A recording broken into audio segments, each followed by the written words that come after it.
teaching today about challah. So why about challah? For 3 reasons.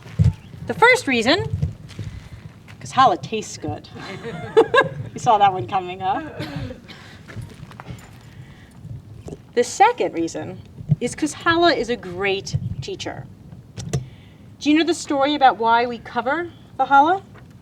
We cover the challah so that the challah shouldn't feel bad that we bless the candles and the children and the wine before we get around to the challah, so it doesn't see what's going on.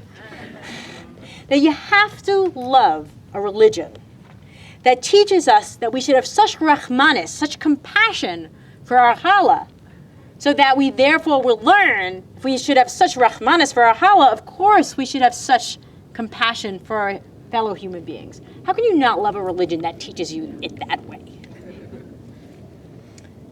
So the third is something specific that I learned from challah. And I'm going to have to back up a little bit to share this with you. So my friend and I were talking about how we struggle deciding how to split our time between our children and our work.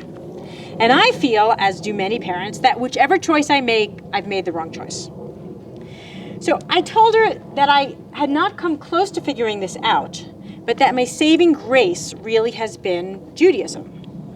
You see, because I have decided to live my life Jewishly, and I've committed to that, Judaism provides me with a calendar, a schedule, and helps me shape my priorities so that my life will be meaningful.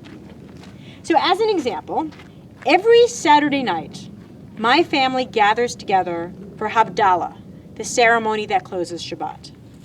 We sing, we light the big braided candle, we taste the sweet wine or juice, and we smell the spices. It's lovely. So I was going on and on about how great Havdalah is as a weekly time to be together. It's much simpler than Shabbat, which we also do as a family, but I knew that she didn't. And I went on and on about how much she could bring into her family life simply by introducing this 3-minute weekly ritual of Havdalah. So she looked at me like I was nuts. She said, Jamie, I wouldn't know what to do with a Havdalah candle if I had one, which I don't.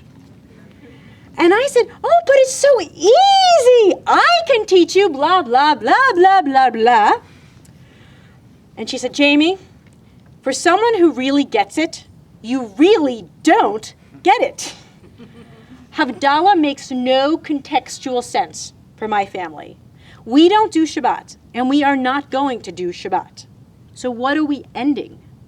Nothing? And besides, at your house, Havdalah is lovely because you can sing. Without song, it's not quite so lovely. And you know, she's kind of right about that. She continued, Jamie, if you want Judaism to be meaningful to me every day, give me something else.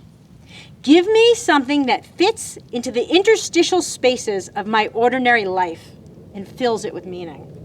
Don't ask me to buy something or go somewhere or learn something complicated.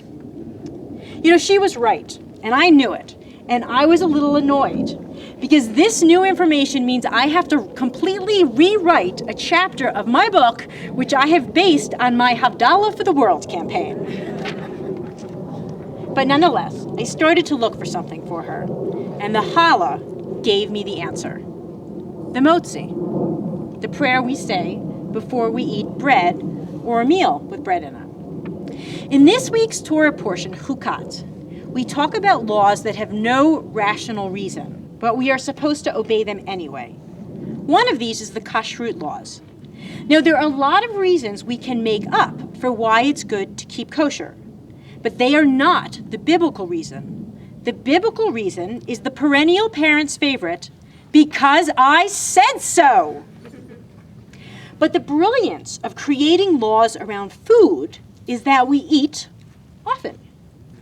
And so if we are looking for a simple Jewish moment that we can interject into our days to make our lives more meaningful, we need look no further than the prayer we say before we eat.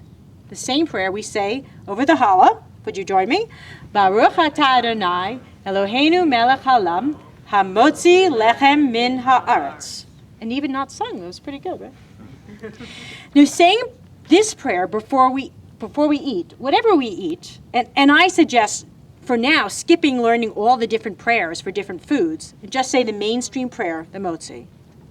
Saying the Motzi gives us a minute before we dive in to pause, to notice, to be thankful, to connect with each other and with something larger than ourselves. Although it only takes 30 seconds, maybe that was less than 30 seconds, 10 seconds, don't underestimate the cumulative power of this prayer. Pausing to say this prayer is a spiritual portal that can open up the power of Jewish ritual to you. The wild thing about this blessing, blessed are you, creator of the universe, who brings forth bread from the earth, is that this blessing can be said without believing in a hierarchical God in the sky. Because if you think about it, have you ever passed a bread field or a bread orchard? Is there really a God in the sky who miraculously brings forth bread from the earth? No. Rather, the prayer is about the connectivity of us and the earth. It's the connectivity that creates bread. What are the things that go into making bread? What do we need to make bread? Flour. What do we need to make flour? Wheat. What do we need to make wheat? Water. Sunshine, water. Soil. Dirt, soil. Seeds. Exactly. The rain, the sun, the intellect to grow the wheat, the business interactions to mill the flour and ship it. And so if you believe, as I do, that God is not an external power intervening in our lives, but rather the connectivity of all beings, then there is no better prayer than this, to remind yourself of your connection to something larger than yourself every day, several times a day. So, there it is. A little bit of Judaism that I promise will make your life more peaceful and more meaningful. You don't have to buy anything, you don't have to go anywhere, and you don't have to learn anything complicated. Comments, questions, thoughts? I got a double thumbs up there.